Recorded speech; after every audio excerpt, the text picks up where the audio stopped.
Hello everyone! Have a happy day or happy evening sa iyo kung anumang oras mo napapanood itong video na ito or anumang oras mo man napapakinggan itong topic na ito. But before anything else, allow me first to greet our Lord God. I would like to say thank you to our Almighty God for giving me this opportunity, for giving me this wonderful topic, for giving me strength, courage, and self-confidence. By the way, I'm Savina Selen Bernales, married to Antonio Bernales with 2 kids already. Well, the title of the topic that I will discuss today is about how to be a good Filipino. Number 1, be an active citizen. Let us participate in government programs like voting. Let us support our government to choose the right leader in our country. Next, be obedient and respectful to the commandments and regulations in our government. In that way, we can achieve peace and true direction in our country. Next, number 2, study the Philippine history by learning and fully understanding the events of the Philippine history. So, napaka-importante po na malaman natin, pag-aralan natin, intindihin natin ang ating history ng ating bansa ng Pilipinas dahil kung malaman natin, no, mas lalo natin mamahalin ng ating bansa, lalo na pag malaman natin na nagkaroon tayo ng freedom, kalayaan na hindi masakop ng Kastila, ng mga Hapon, ng mga Amerikano, no. So, napakahalaga na alamin natin para malaman din natin yung mga tao na nagbuhis ng buhay, yung mga heroes na nagbuhis ng buhay nila para sa kapayapaan ng Pilipinas. So, number 3, support local products. It helps strengthen the local economy. It's more opportunities, more jobs, and less likely to leave. Kailangan talaga na supportahan natin ang ating mga produkto, tangkilikin natin upang sa ganon lahat po tayo ay makikinabang. Lahat po tayo ay magbe-benefit nito. Lahat po naman ng proyekto pag sinuportahan natin.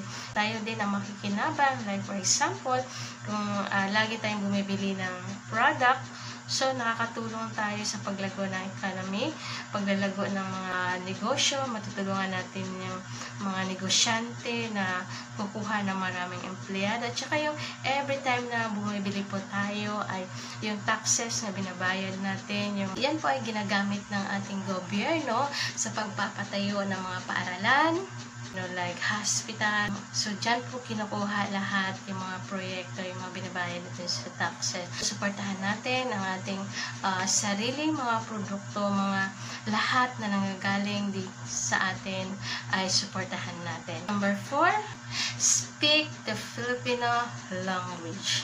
According to Dr. Jose Rizal, speaking a national language as a way of displaying the love one's country. Speaking Filipino serve as a unique identifier. Nakaganda na makilala po tayo. Yan po yung identity bilang isang Filipino, no? Kung magsalita na tayo ng lingwahe natin, so malalaman agad nila na isa kang Filipino. So, napakahalaga po na tangkilikin natin ang ating sariling wika. Mahalin natin ang sarili nating wika. Dahil yan po ang nagpapatunay tayo ay isang mabuting mamamayan. Yan, hindi natin ikinakahiya na tayo ay isang Pilipino.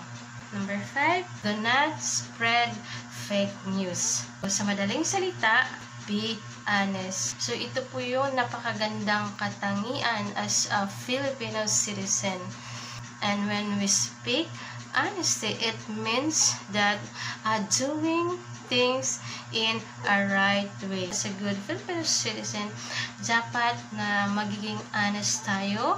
So, kung mabuti po tayong mamamayan, so kung honest po tayo, so hindi po tayo mag-spread ng mga fake So, hindi po tayo mag-spread ng mga fake news, ng mga walang katotohanang balita. So, being an honest is the best qualities dahil magiging tapat tayo sa lahat ng bagay, maliit man o malaki.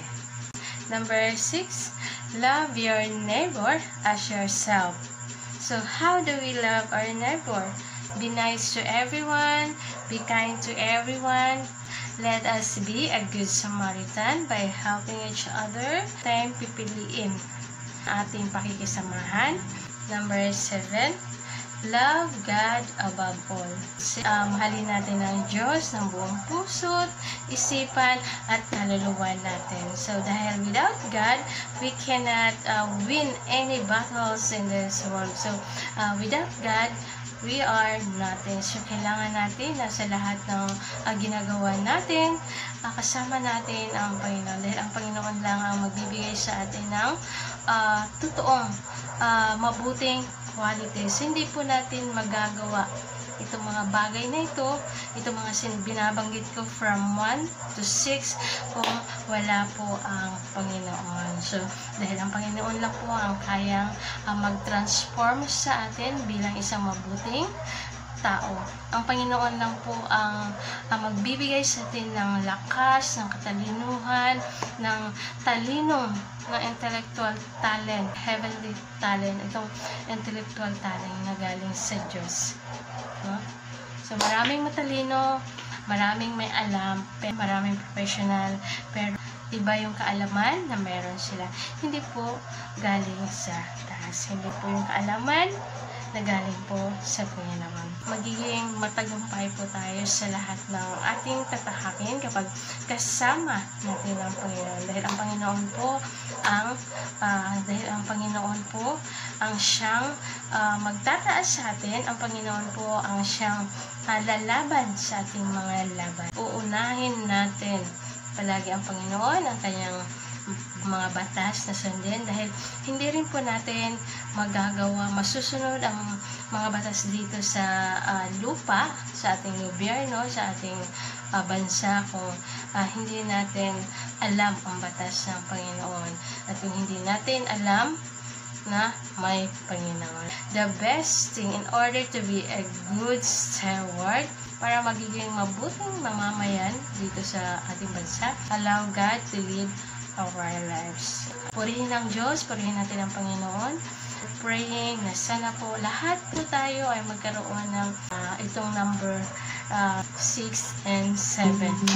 These are the 7 things in order for us to be a good Filipino citizen. But to be a good, successful, good citizen, apply number 6 and 7. These are the 2 powerful things that to love God above all and love your neighbor as yourself. These 2 things will give you a better life and eternal life. Let's apply these principles in ourselves and we will be succeed in all aspects of our lives. Let's do our best and God will do the rest. Praise God. God says in John 14:15, if you love me, keep my commandments. Thank you for watching and God bless you.